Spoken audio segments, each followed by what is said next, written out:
A ver, perfecto. Bueno, la propuesta de este segundo encuentro sincrónico un poco es revisar algunas cuestiones que ustedes ya estuvieron trabajando y estuve comentando en el foro. Algunas cuestiones básicas, algunos conceptos básicos y adelantarles un poco la clase que hoy tienen, que es la clase 3, sobre quiénes enseñamos, ¿sí? En principio, con respecto a las preguntas que ustedes fueron elaborando en el foro, bien, sí, muy bien. Y de hecho, he tomado 4 preguntas que ustedes formularon para presentárselas, ¿sí?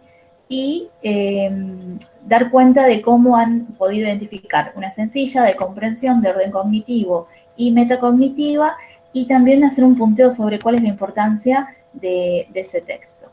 Entonces, veamos lo siguiente. Estas son preguntas que ustedes formularon.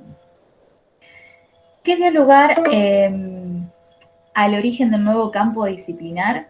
¿Sí? O sea, estamos hablando de la didáctica de las ciencias.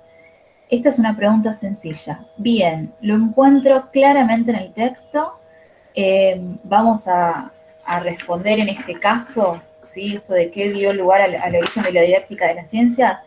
Esta situación, ¿no?, que ocurre en los años 50 asociada al desarrollo científico-tecnológico, en el contexto de medidas político-económicas y educativas que pretendían impulsar un poco el crecimiento de esos países, ¿no? Vamos a encontrar un origen por ahí asociado a Inglaterra, a Estados Unidos, un hecho puntual, el lanzamiento del primer satélite por parte de la ex Unión de Repúblicas Socialistas Soviéticas. Digo, esto sencillamente lo encontramos y la pregunta está muy bien formulada, que dio lugar al origen del nuevo campo disciplinar, que dio lugar al origen de la didáctica de las ciencias, es una pregunta sencilla, está bien formulada y cuya respuesta ustedes tienen que conocer, ¿sí? No aparece en el texto, y esto quiero sumar un poco, dejo de compartir y después volvemos. No aparece en el texto de Tricárico. ¿Llegaron a ver las preguntas o no? Me dice que hubo un problema. Bueno, ahora vuelvo a probar. No aparece en el texto de Tricárico, y quiero dejarlo en claro, cuál es el objeto de estudio de la didáctica de las ciencias, que no lo habíamos mencionado. Son los sistemas de enseñanza y de aprendizaje, ¿sí? O sea, ¿cuál es el objeto de estudio de la didáctica de la ciencia? Los sistemas tanto de enseñanza como de aprendizaje. Pero no quedándose solo en la descripción, ¿sí? Y la explicación, no es solo describir y explicar, sino que también la didáctica de las ciencias tiene un carácter práctico, porque va a intentar transformar esos sistemas de enseñanza y de aprendizaje. Entonces, esta disciplina, que en relación a otra de las preguntas está en proceso de emergencia, esta disciplina que no está del todo consolidada, que está en proceso de consolidación, justamente va a buscar transformar estos sistemas que no solo describe, sino que también busca explicarlos, valorarlos y transformarlos. Bien, entonces pruebo nuevamente, a ver si ahora...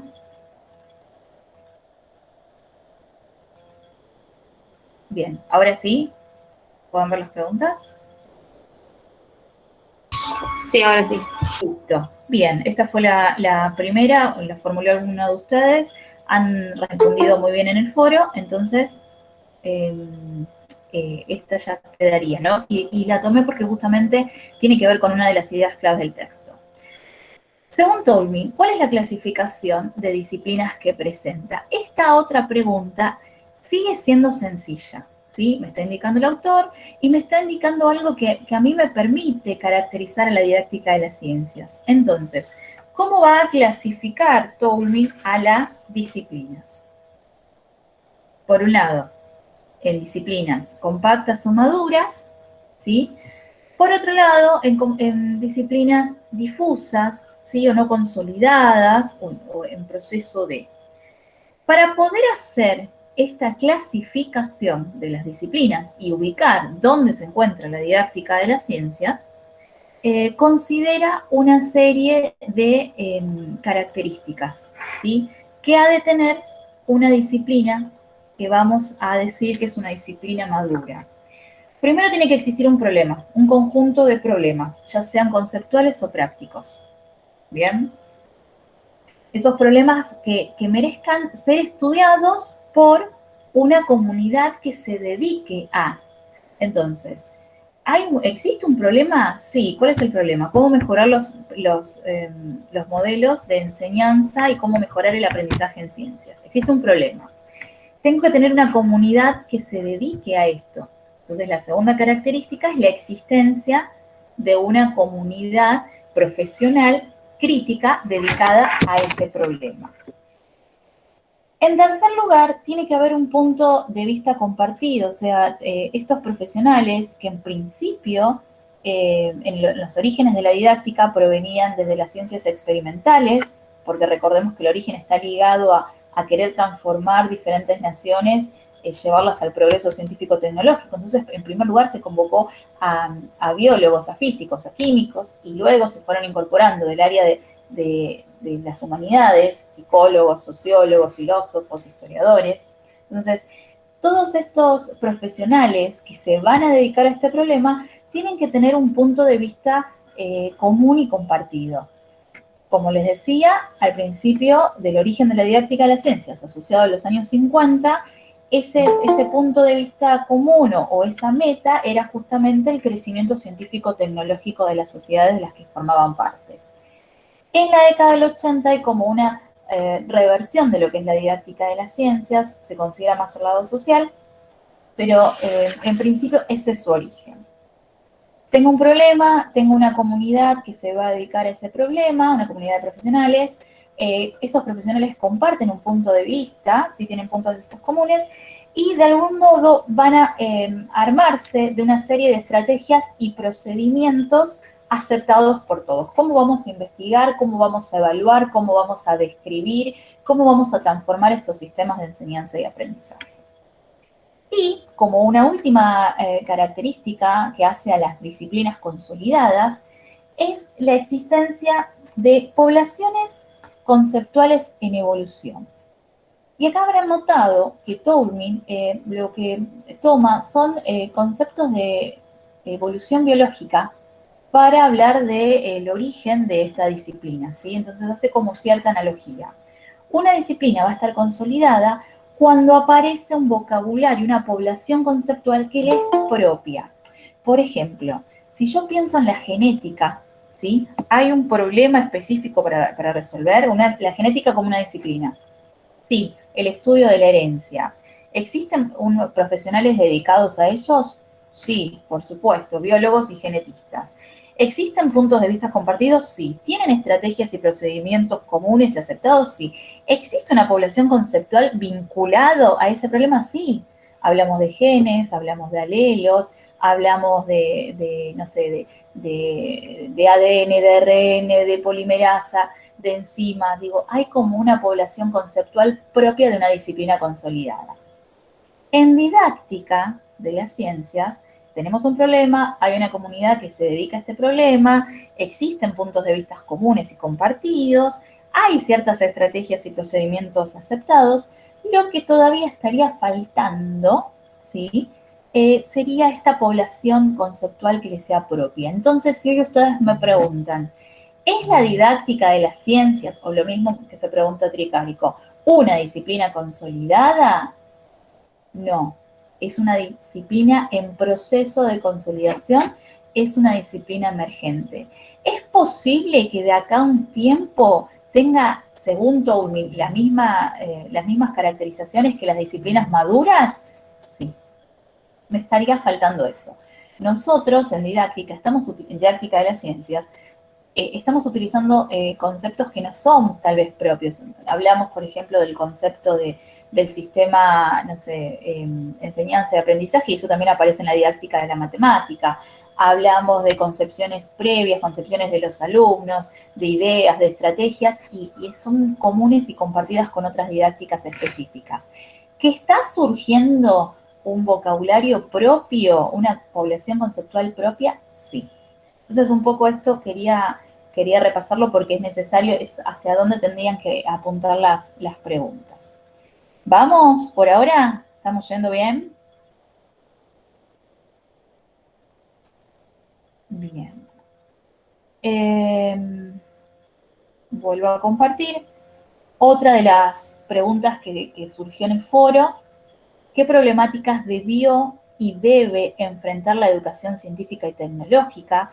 Esto aparece como pregunta de comprensión y está bien, ¿sí? Porque yo en este caso estoy haciendo una vinculación entre el pasado, cuáles fueron los problemas, y el presente, cuáles son actualmente los problemas. Así que esta pregunta como comprensión está bien. Una pregunta de orden cognitivo superior, teniendo en cuenta la problemática visible en la formación de los docentes, que se desprende, ¿no?, como respuesta a la pregunta anterior. ¿Por qué creen que es necesario que dichos contenidos se implementen en forma simultánea a la hora de enseñar? ¿No? Está hablando de los contenidos científicos y pedagógico-didácticos. Esta pregunta, muy bien, es una pregunta de orden cognitivo superior, porque esta respuesta la encuentro en el texto, encuentro la necesidad de tener los contenidos científicos y los pedagógicos didácticos asociados. No, no aparece esa respuesta en el texto. Lo tengo que pensar, tengo que hacer una valoración, tengo que emitir una reflexión en función a lo que estuve leyendo. Así que esta pregunta está muy bien, es de orden cognitivo superior. Y tal vez las que escasearon, y los invité un poco a animarse a formular, fueron las preguntas metacognitivas. Acá traigo una, ¿sí?, que es muy clara y apunta a esto, ¿no?, de la reflexión sobre el propio proceso de aprendizaje, sobre cómo aprendo y cómo pienso, cómo elaboro, cómo voy trabajando estos materiales. Simplemente pregunto, ¿se te presentaron dificultades en el momento de comprender el texto? ¿Cuáles? ¿Sí? Y esa pregunta me lleva a hacer una revisión. No, ninguna, pude comprender los puntos principales. Sí, no terminé de entender a qué se refiere Turing con las disciplinas difusas, o no termino de entender cuáles son las características de una disciplina consolidada, o no termino de entender dónde situar el origen de la didáctica de la ciencia. Entonces, este tipo de preguntas, que verán es válida para cualquier material, son las preguntas metacognitivas. Insisto nuevamente, esta selección que hice de preguntas son esas que ustedes fueron dejando en el foro, ¿sí? Las respuestas también que fueron elaborando estaban muy bien, y recuerden que a mí todo eso me queda como un insumo para luego ir a realizar el seguimiento de sus aportes y demás. Pero han trabajado muy bien. Un poco a esto va esta primera parte de esta clase, era repasar esta cuestión. Sobre esta clase, que era así rapidito, no quería dejar de mencionar esto y felicitarlos por el trabajo realizado. Costó un poco realizar el seguimiento de quién preguntaba y quién respondía, pero tiene que ver con el formato del foro, pero se las ingeniaron muy bien recopiando, transcribiendo la pregunta y dando respuesta a la pregunta o según lo que dijo tal compañero, así que lo pudieron resolver muy bien. Eso fue clase 1, vamos a clase 2. Clase 2. Clase 2, finalidades de la enseñanza de las ciencias. ¿Para qué voy a enseñar ciencias? O sea, ¿para qué voy a enseñar sobre las reacciones químicas? ¿Para qué voy a enseñar sobre los ecosistemas? ¿Para qué voy a enseñar sobre, no sé, la fuerza y tipos de fuerza y palancas? ¿Para qué? Tal vez, si esta pregunta fuera realizada por alguno de nuestros estudiantes, durante mucho tiempo los profesores encontraron una respuesta, y esa respuesta tenía que ver con esto lo vas a utilizar o va a ser necesario para cuando accedas a estudios superiores. O sea, estamos viendo esto porque cuando vayas a la universidad lo vas a necesitar. Cuando sigas estudiando lo vas a necesitar. Tal vez alguno de nosotros fue protagonista de ese tipo de respuesta. Y no está mal en el sentido de que por muchos años predominó una forma de entender la enseñanza de las ciencias a lo que vamos a llamar finalidad propedéutica, ¿sí? La enseñanza de las ciencias estaba ligado a un grupo reducido de personas que iban a seguir estudios científicos. Entonces, en las clases de ciencia se veían contenidos tal vez desvinculados con lo cotidiano, desvinculados con lo social, desvinculado con lo que el niño, el adolescente o el adulto necesitaba para, de algún modo, hacerse de ese conocimiento. Obviamente, en una clase, estoy pensando en el nivel medio, con 40 estudiantes, interesados por las ciencias, ¿cuántos? 4, 5. Digo, no todos tenemos los mismos intereses. Entonces, esta primera finalidad de la enseñanza de las ciencias, que, atención, hay algunas aulas en donde todavía está presente y es lo que hay que terminar de erradicar, por un lado deja muchos afuera, a todos aquellos que no se van a dedicar al estudio de las ciencias. Y por otro lado genera más aversión, o sea, estoy aprendiendo cuestiones que no le encuentro ningún tipo de funcionalidad, no le encuentro ningún tipo de significado, con cuestiones que tienen que ver conmigo, con el entorno, con los otros y demás. Entonces, cuando se hace una crítica a esta finalidad, la finalidad propedéutica de enseñar para proseguir estudios superiores, esto te va a servir para el próximo año, esto te va a servir cuando termines la escuela secundaria y quieras seguir estudiando, se empezaron a revisar otras finalidades. O sea, ¿para qué es importante la ciencia escolar? Y ahí, ustedes en el texto de Mainardi, disculpen la calidad de la digitalización, no conseguí otro, tendría que volver a escanearlo, es el que estaba en formato Word, las imágenes escaneadas, el texto de Mainardi. Aparece, ¿no? ¿Para qué es importante la ciencia escolar? Algunos dicen que es importante para tomar decisiones en asuntos públicos científicos tecnológicos, ¿no? El ejercicio de la ciudadanía responsable. Después aparece, es importante para proseguir estudios, como dijimos antes, estudios científicos, y esa es la finalidad propedéutica. Es funcional para el acceso y el trabajo en las empresas, y ahí lo podemos asociar con la enseñanza de las ciencias en las escuelas técnicas, donde el estudiante egresa ya con un título, con una tecnicatura. Ciencia para, de algún modo, que sea útil para la vida cotidiana, ¿sí? Enfatizar por ahí cuestiones vinculadas a temas transversales como la salud, la higiene, el consumo, la educación sexual. Podemos pensar la ciencia para satisfacer curiosidades personales, cuando las propuestas surgen desde los mismos estudiantes, ¿sí? Son los intereses de los propios estudiantes.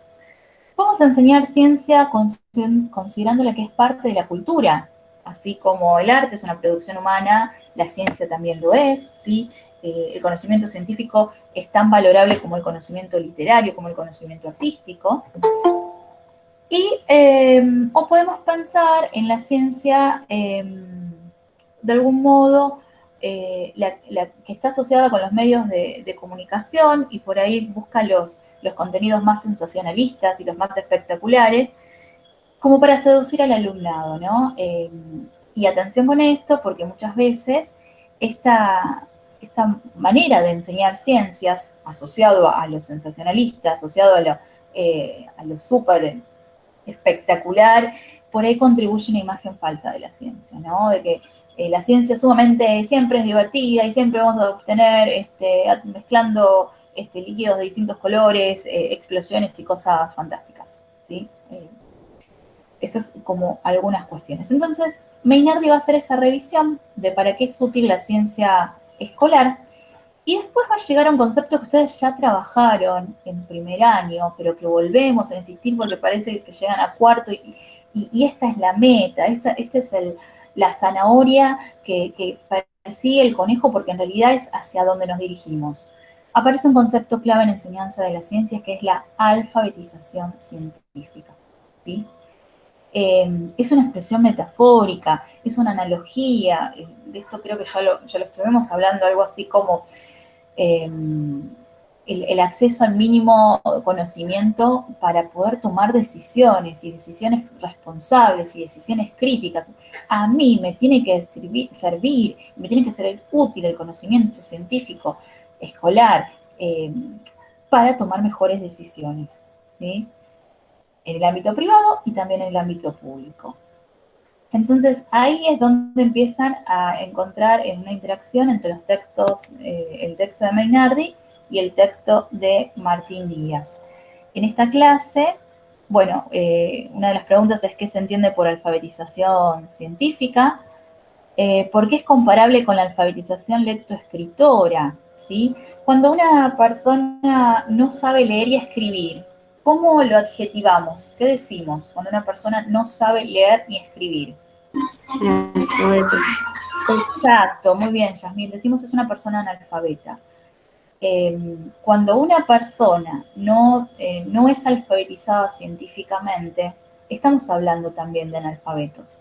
Estamos hablando de la toma de decisiones, digo, estamos hablando de personas que ponen en cuestión la importancia de las vacunas, estamos hablando de personas que ponen o ni siquiera se cuestionan sobre el tipo de consumo que realizan y el impacto que puede tener en el medio. Estamos hablando de personas que desconocen tal vez cuáles son los distintos métodos anticonceptivos para mejor cuidarse. Entonces digo, una persona analfabeta desde lo científico es totalmente comparable con una persona analfabeta desde lo lectoescritora.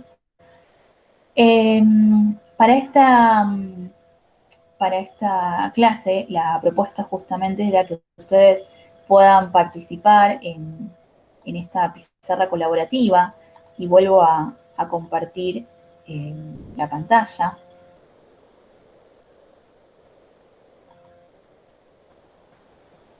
Bien. Y estas son algunas de sus respuestas con respecto a qué cuestiones pueden trabajarse en el marco de la alfabetización científica. Y la verdad que han surgido ejemplos sumamente ricos y que son viables de llevar al aula y de trabajar. Digo, acá es cuando cobra sentido, ¿para qué estoy aprendiendo esto? ¿Sí?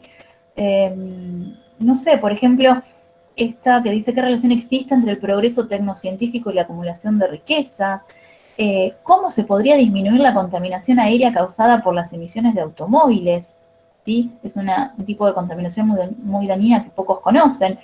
En el caso de Provincia de Buenos Aires, acá lo podemos asociar con para qué sirve la verificación técnica vehicular, qué tipo de emisiones se controlan, ¿hay algún tipo de legislación vigente? ¿Por qué se produce una pandemia? ¿Sí?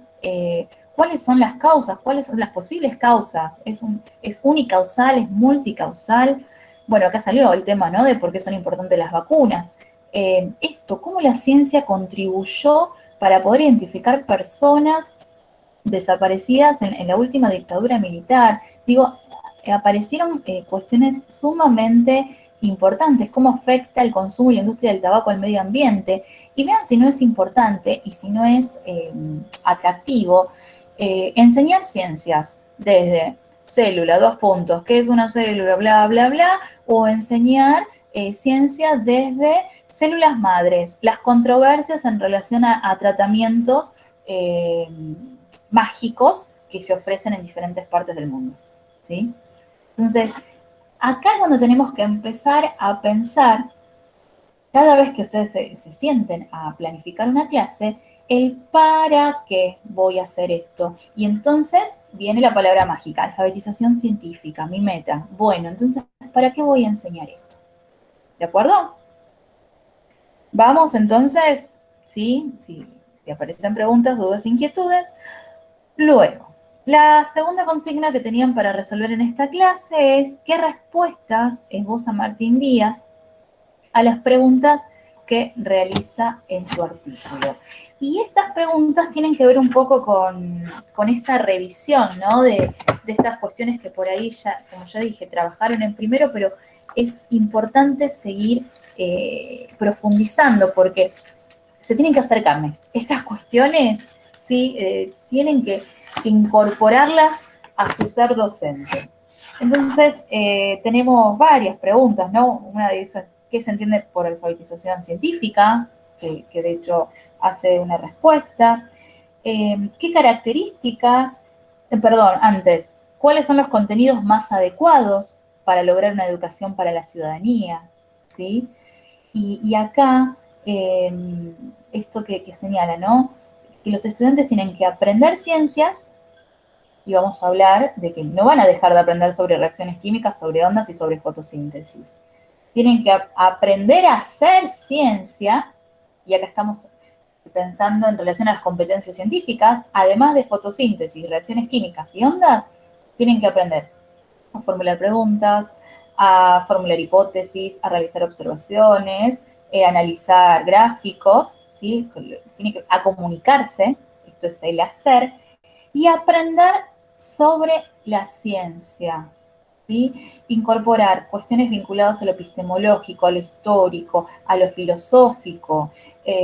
Cobra otro sentido cuando comprendemos, por ejemplo, estudiamos, bueno, ya que mencioné genética, estudiamos la estructura del ADN, ¿sí? Estoy hablando sobre aprender ciencia, y sobre la historia atrás de cómo se llegó a ese modelo, los personajes involucrados, el rol de la mujer en la ciencia, qué pasó con Rosalind Franklin, ¿sí? Toda la cuestión que hace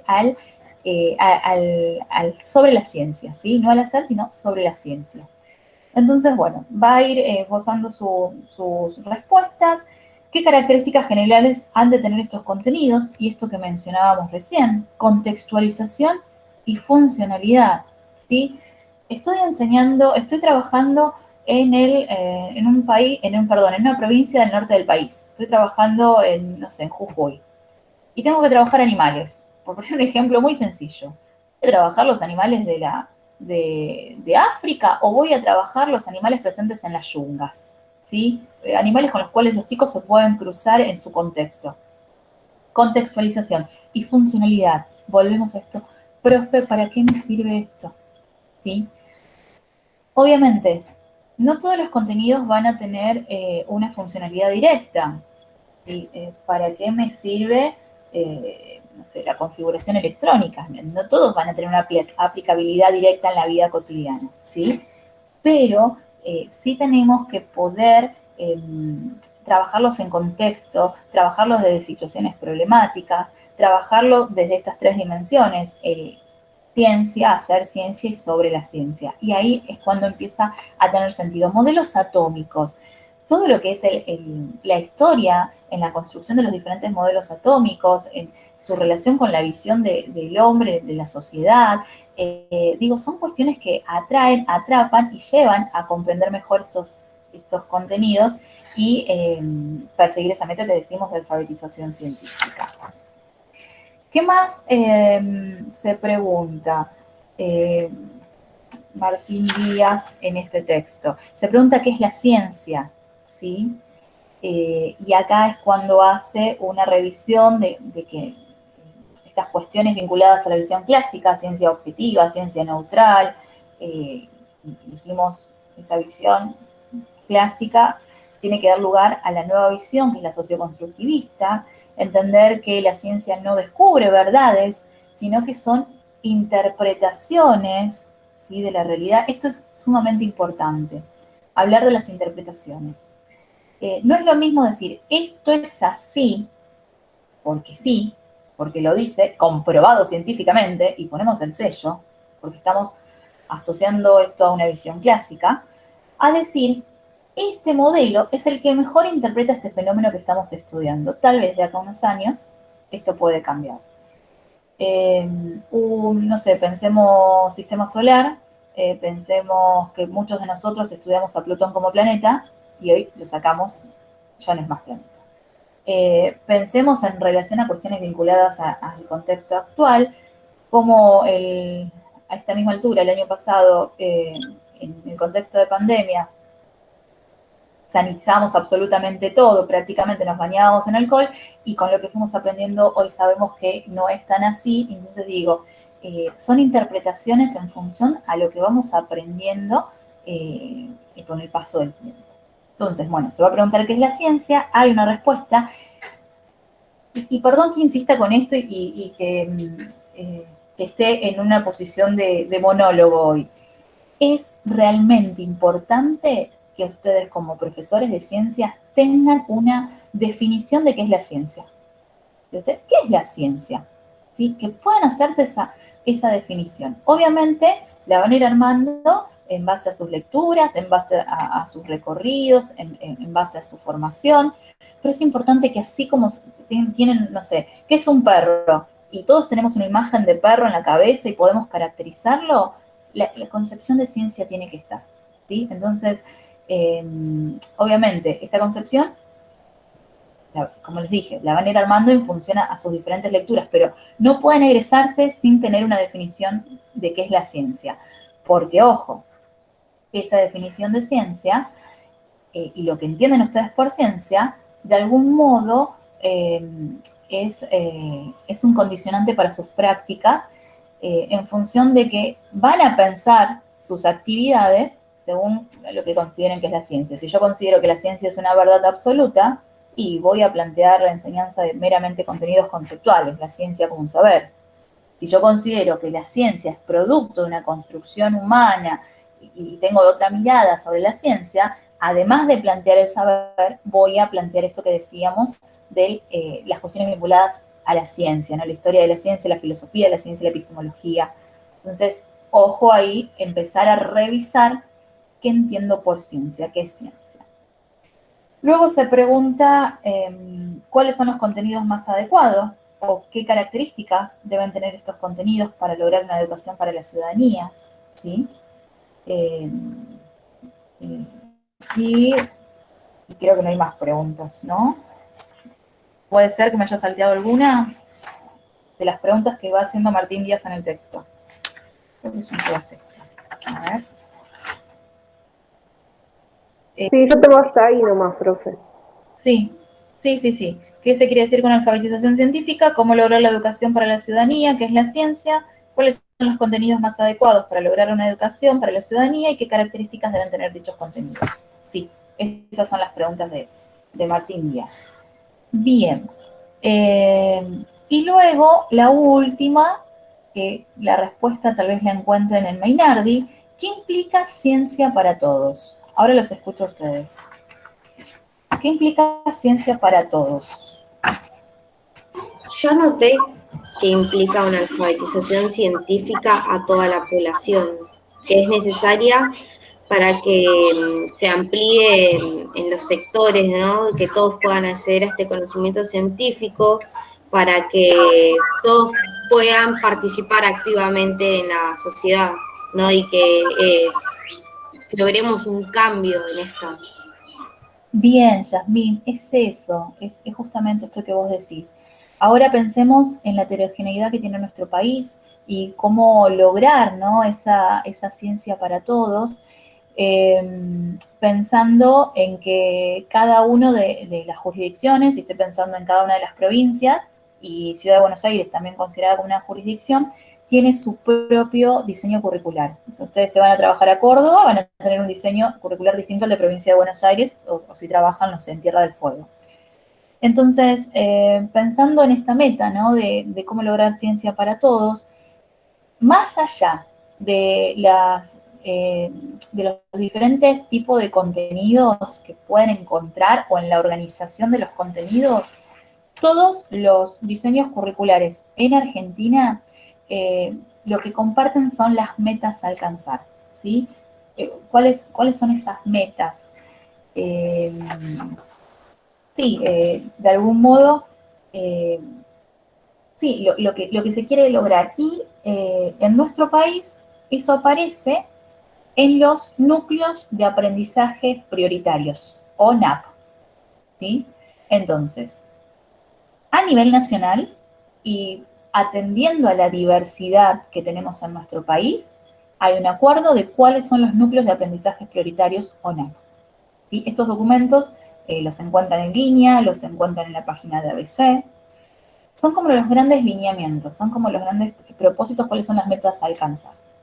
En función de esos NAP, de esos núcleos de aprendizaje prioritarios, cada jurisdicción, cada provincia, la Ciudad de Buenos Aires, elabora su diseño curricular, ¿sí? Que es el que ustedes van a manejar, diseño curricular que está sujeto a revisión, diseño curricular que ya debería de ser revisado en función también a la formación docente, debería de ser actualizado. Entonces, de algún modo, esto da respuesta a cómo lograr esa ciencia para todos. En algunos autores proponen un currículum diferenciado, lo que daría un currículum rico para unos y pobre para otros. Entonces, la alternativa es, bueno, sí, los diseños curriculares pueden llegar a ser diferentes, pero todos vamos a perseguir las mismas metas. Y como insisto, en nuestro país esas metas las conocemos como NAP, Núcleos de Aprendizaje Prioritarios. Esto garantiza de que si un alumno, un estudiante se traslada de una jurisdicción a la otra, mínimamente haya trabajado estas mismas finalidades, estas mismas intencionalidades. Esto que guía la clase 2, el para qué enseñar ciencias. Y en el caso del estudiante, para qué aprender ciencias. Bien, Mainardi lo dice muy claro. ¿Por qué se habla de un currículum común?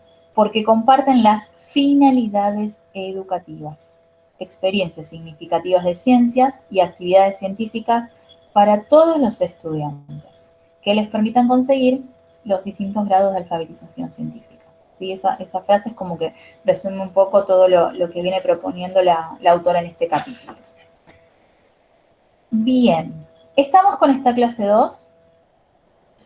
Sí, profe. ¿Sí? Bueno.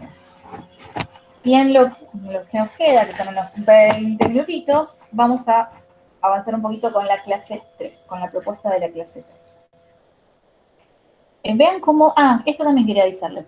En el aula virtual, en la sección, miren que tienen diferentes secciones. En la sección presentación, subí lo que sería el programa, las expectativas de logro, los contenidos, la bibliografía, el encuadre metodológico, y esto que hablamos en el primer encuentro, que la perspectiva está organizada en torno a preguntas, que vamos a ir respondiendo. Hasta el momento respondimos un poco de para qué enseñar ciencias, ¿sí? Y todo este recorrido histórico sobre cómo fueron cambiando las finalidades, y la clase 3 responde a una de las preguntas que tal vez no tienen una única respuesta. Vamos a tomar una línea de todas estas líneas de investigación didáctica de las ciencias que tienen que ver con a quiénes enseñamos, ¿sí?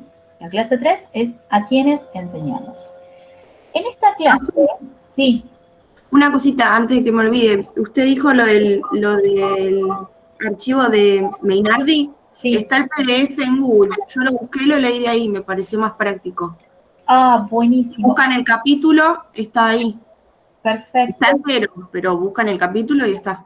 Ese libro es genial, tiene mucho material que les va a ser de mucha utilidad, así que si se pueden descargar el libro está perfecto. Genial, gracias. Yo lo imprimí de lo que usted mandó y no se ve nada, entre que ya no veo, la letra muy chiquitita, no lo pude, ahora lo voy a descargar de Google. Entonces. Sí, yo lo voy a buscar entonces también porque ese es el único archivo que tenía y sí, es verdad que cuesta hacerle la lectura. Gracias, Gustavo. Mira, lo va a pasar al grupo. Perfecto. Genial, ya lo tiene recortado, tiene solo ese capítulo. Buenísimo. En la clase 3, atentéis que van a tener la primera actividad de carácter grupal, ¿sí? Algunas aclaraciones. Los grupos los arman ustedes. En función, ya se conocen, si no se conocen, esta es una oportunidad para conocerse. Solo una condición, que esos grupos no tienen que superar los 4 integrantes. Trabajar con otro compañero, ¿es un grupo? Sí. 2 es un grupo. 3 es un grupo, sí. 4 es un grupo, sí. Listo, ahí estamos. 2, 3 o 4 integrantes. Cuando intentamos responder a quiénes, vamos a recurrir a en primer lugar, a un texto de Fernández Coto, que va a incorporar un poco esta cuestión de la neurociencia y el conocimiento del cerebro a lo que, cómo aprenden los estudiantes, y un poco a la caracterización. Ese material, ¿sí?, de Fernández Coto, que es el capítulo Enseñando para Todos y Cada Uno, les marqué en la clase algunos conceptos que son claves. Estilos de aprendizaje, inteligencias múltiples, sistemas de representación sensorial, origen de la motivación, ¿sí?, cultura educativa, hay varios más. La propuesta es que, en principio, bueno, puedan armarse como, ¿qué es esto de estilos de aprendizaje? ¿Qué significa? Armar definiciones. ¿A qué llamamos sistemas de representación sensorial? Y en esta lectura que van a ir realizando, que también puedan sentirse un poco identificados, que puedan reconocer, por ejemplo, uno de los conceptos es canales de representación sensorial, que tiene que ver con de qué modo incorporamos la información. Algunos de ustedes, llegado el momento de estudiar, seguramente hará, no sé, esquemas conceptuales, se hará carteles, utilizará mucho color y llenará toda su habitación con esquemas, cuadros, palabras, flechas, colores, ¿sí? Bueno, seguramente esta persona predomina el canal visual. Otros de ustedes, tal vez con escuchar la clase o escuchar a un compañero, ya es suficiente, no necesitan anotar nada. Y uno se pregunta, y yo me pregunto y me sorprendo, ¿cómo hacen para recordar lo que escucharon? Y tal vez no sé, se ponen a hablar, ¿sí?, para estudiar, repiten en voz alta aquello que están leyendo, lo que están estudiando, o se graban en el celular y luego haciendo otras actividades lo escuchan y así aprenden. Y otros, tal vez, para estudiar necesitan manipular objetos. Entonces, esta es la clase, este es el alumno, entonces, y empiezan a utilizar el cuerpo para poder hacerse de esa información. Entonces, ahí estaríamos trabajando un concepto que es canales de representación, se llama visual, auditivo y kinestésico. Un poco la propuesta es que vayan definiendo qué implica cada uno y que al mismo tiempo se vayan identificando, ¿sí? Lo mismo con el tipo de inteligencias, lo mismo con el tipo de enseñanza. Entonces, en principio, para esta clase es leer ese texto y ir definiendo. Y si si les parece y consideran que hay otros conceptos que suman a ese material, el material es llevadero, es lindo, da ganas leerlo 1, 2, 3 veces. Si consideran que hay algún otro concepto, lo suman. Después de leer este texto, que les aseguro les va a encantar y se van a sentir identificados, vamos a leer del otro lado de la vereda a la otra autora que va a criticar este modo de entender cómo aprenden los estudiantes, ¿sí? Entonces, el segundo material es el impacto de los neuromitos en la formación y el desempeño profesional, ¿sí? Entonces, en ese texto, que es un poco más breve, y acá atención, no pude recortar el PDF, tienen todo un libro completo que se llama Ciencia con Ciencia y está indicado cuál es el apartado que tienen que leer. Lo mismo si, ¿quién había podido cortar? Gustavo. Gustavo, si vos podés cortar también esto y querés facilitarlo a tus compañeros el apartado solo de lectura, sería genial. Si no, nunca está de más un libro completo.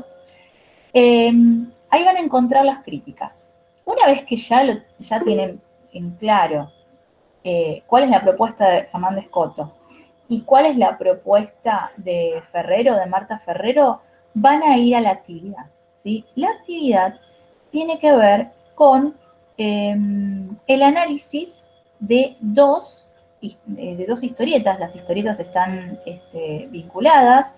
Vamos a tener en una de las historietas a Felipe y en otra vamos a tener a toda la banda de Mafalda. Ahora, si me carga la imagen, se las comparto. La historieta o las historietas aparecen como actividad, ¿sí? En la sección actividad. Entonces, a ver, ahí estamos. Estas son las historietas que tienen que analizar. El análisis lo vamos a hacer desde una propuesta que vendría a ser como un juego de roles.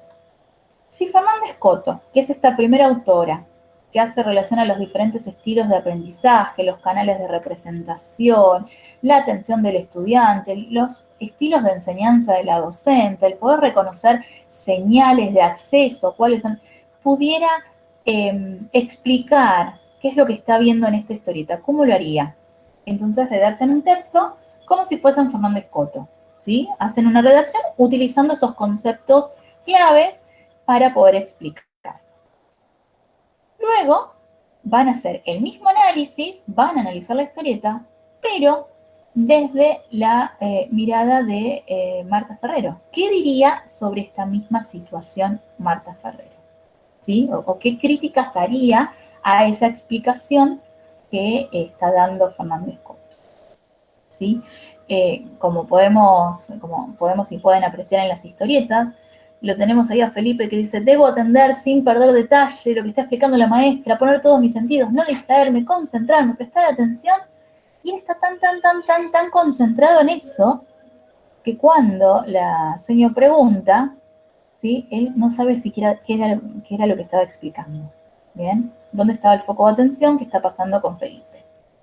Y en la segunda historieta lo tenemos a Manolito, que cuando la docente pregunta, el que no haya entendido, que levante la mano y cuestiona, ¿no? De qué es lo que no has entendido, desde marzo hasta ahora, nada. Entonces, poder identificar qué estilo de enseñanza tiene la docente, qué estilo de aprendizaje tal vez tiene Manolito y tiene Felipe, qué pasó ahí, ¿sí? ¿Hubo enseñanza y no hubo aprendizaje? Hay, muchas cuestiones como para poder analizar de estas historietas. Para esta propuesta de actividad van a tener 15 días, creo que 15 días, para poder presentar. Estamos a 26, entonces la presentación será el 9 de junio. Si alguien... Sí, Vicky, ¿querés preguntar algo? Hola, profe. Sí, quería preguntarle de las historietas. Entonces, ¿serían 4 textos, si no entendí mal? ¿Serían 2 por...? ¿Cómo? 2 textos nada más. 2 mini textos. 2 textos. ¿Y hay que elegir a uno de los autores? ¿O hay que hacer una historieta con un autor y la otra historieta con el otro autor? Analizamos las historietas en conjunto. Estas 2 historietas, vos podés poner, para la primera historieta, Fernández Coto diría y para la segunda diría esto. ¿Sí? Ese es el primer texto. La postura de Fernández Coto.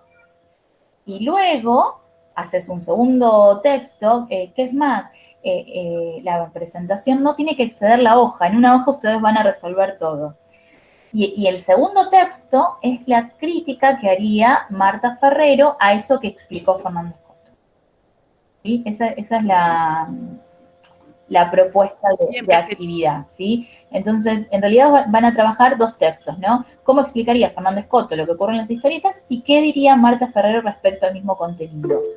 Y ahí les incluí, hagan uso de los conceptos claves utilizadas por las autoras. Sí, Jessica. ¿A dónde lo tenemos que subir? ¿Por mensajería privada o en un foro? ¿Practicaron alguna vez ustedes subir clases en trabajos en actividades? Lo puse como actividad. Está como actividad. Sí, hemos entregado así trabajo. Es como actividad. Sí es importante, no sé si se los aclaré o no, déjenme ver. No se los aclaré y se los aclaro ahora. Con que un integrante del grupo suba la propuesta resuelta de la actividad, ya es suficiente. ¿Sí? No tienen que subirlos todos. Un solo integrante lo sube y después la calificación se las paso a todos los integrantes. Paula. ¿Dónde se pone cuáles son los integrantes del grupo? ¿Cuando subo la actividad o algún foro específico para eso? En la misma hoja. ¿Sí? Vos vas a poner integrantes del equipo y tu texto, texto 1, texto 2. No más que eso. Profe. Dale, gracias. Sí. ¿Quién me Cecilia? entregarla como actividad, ¿no? Entrega a un participante del grupo. Los demás tienen que poner, ¿ya se entregó la actividad para que se complete el porcentaje del aula? Mira, es la primera vez que voy a pedir actividad por el aula, porque siempre lo pedía por mensajería. Cuando ustedes hicieron esta prueba el año pasado de actividad, ¿tenían que poner esto para que se complete como resuelta? Sí. Listo, perfecto. Sí, pues por ejemplo, lo entregó y pones el apellido de quien entregó la actividad. Bárbaro. Como completo. Bárbaro. Sí, sí. Bueno. Sí, lo que puedo poner es la calificación, sí, se los puedo agregar, ¿sí? Chicos, ¿se comprende qué es lo que tienen que hacer? Que es un poco, esto en una clase tal vez presencial, se conoce como juego de roles y podríamos establecer una discusión en función al mismo objeto desde dos miradas distintas.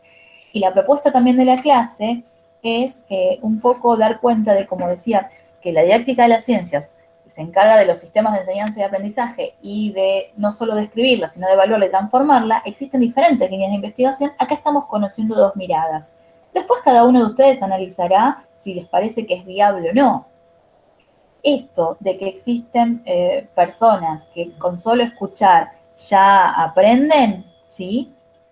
Es comprobable. Muchos de ustedes me hicieron así y yo conozco personas. Pero es la minoría. Es la minoría. Esto de que es necesario. No es de este planeta, profe. Yo me siento, por ejemplo, yo me reconozco como una aprendiz de tipo visual. De hecho, ahora tengo acá mi cuaderno con colores, con flechitas, con cartelitos y demás. El tema está en identificar que esta es una línea de investigación, es un desarrollo, ¿sí? Pero no quedamos solo en la mirada, bueno, de todos los alumnos van a ser visuales, todos los alumnos van a ser, porque tal vez encontremos a un visual auditivo, encontremos a un kinestésico auditivo, o por, no sé, cuestiones vinculadas a física, soy visual, pero en cuestiones vinculadas a química, soy kinestésico y necesito estar modelando, entonces, un poco es presentarles un panorama, es una herramienta, y además, y ya adelantando un poco lo que van a encontrar en el material, el modo que tiene uno de aprender, por lo general, es el modo que tiene de enseñar. Entonces, si yo como aprendiz lo hago de este modo, es muy probable que cuando esté enseñando lo haga del mismo modo. Y trabajando estos materiales me van a llevar a permitir en adelante en sus prácticas, en sus prácticas diarias, les va a permitir a ustedes poder generar más de una opción de actividades para cubrir a la mayor cantidad de estudiantes, para generar una propuesta diversa de actividades. Porque, a ver, podemos encontrar a alguien que dice, yo se lo expliqué de 1000 modos a esta actividad, se lo expliqué de esta forma. ¿Y cómo se lo explicaste siempre? ¿Se lo explicaste recurriendo a vos como aprendiz visual? ¿Se lo explicaste desde lo visual? Y si ese chico por ahí es kinestésico y necesita de otras cuestiones, ¿sí? Entonces, es importante reconocer el propio estilo de aprendizaje porque incide mucho en el estilo de enseñanza, ¿sí? Esto es una de las cuestiones que van a encontrar en Fernández Coto. Luego les cuento lo siguiente. Bueno, esto ya sería todo lo que es la clase, ¿sí? Voy a detener la grabación y ya les dije